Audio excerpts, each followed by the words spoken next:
How have the first weeks been and the first quarters been at OECD? It's a big change to go to an institution that large. And the first month change, it's a big change, both for me and for the global economic outlook. I hope it's not correlated, but it hasn't ceased deteriorating. We had a wonderful conversation a number of days ago with a leading economist about the inability of the IMF to get out front and gain the economy, that everything was a look back.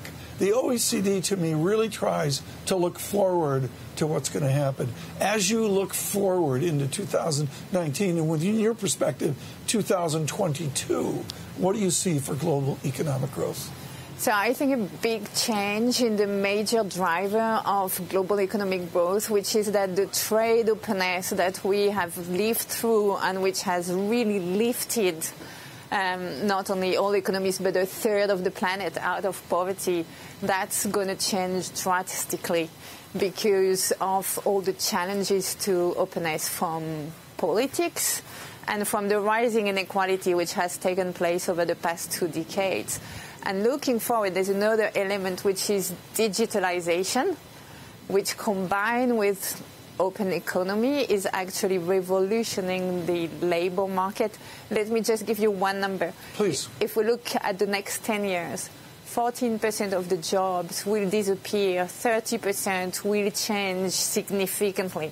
That's a revolution for everybody who's working today. Laurence, it seems that there was a lot of pessimism, right, on the world economy. Now the markets are a little bit optimistic. Then next week they may change. Does it all have to do with that consumption number in China? Is that the kind of end-all be-all? I think China has been contributed to a third of economic growth over the past decade, so global growth. So yes, that's a massive number. But when we look at the short term, like what you're leading to, the major swings coming from other emerging markets. Like, look at Turkey.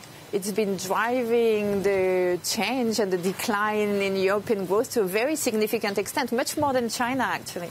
What would be your prescription to fix European growth?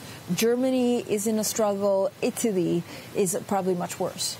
So, yes, Italy is in recession at the moment. And we project Germany to rise 0.8%, which is weak by that standard. Leverage on Europe.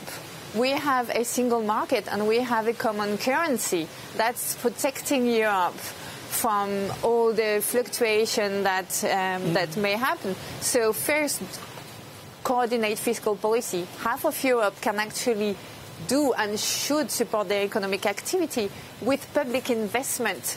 If we want to be able to compete in tomorrow's digital world, we need digital infrastructure. There are many regions in Europe, especially in the north, where your mobile phone will just stop working. So that's the first thing. The second is reform. Let business grow and flourish. Cut red tape administration. That's super important.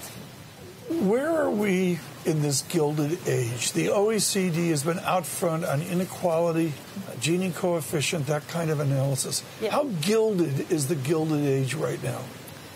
Well, the true issue, and that relates to the first question you asked me, which shows how prescient you are, is this hollowing out of the middle-skilled workers. That's, to a large extent, what the reason of the resentment from the Yellow Jacket to Brexit to the populist vote everywhere on the planet you can think about. And this is going to worsen if we don't address it now through redistribution. And to be able to redistribute, we need this common tax that the OECD is working, the global common tax. And looking forward, we need to give access to more people to education, to healthcare, everywhere. And the G20 is looking at this. So I've got hope.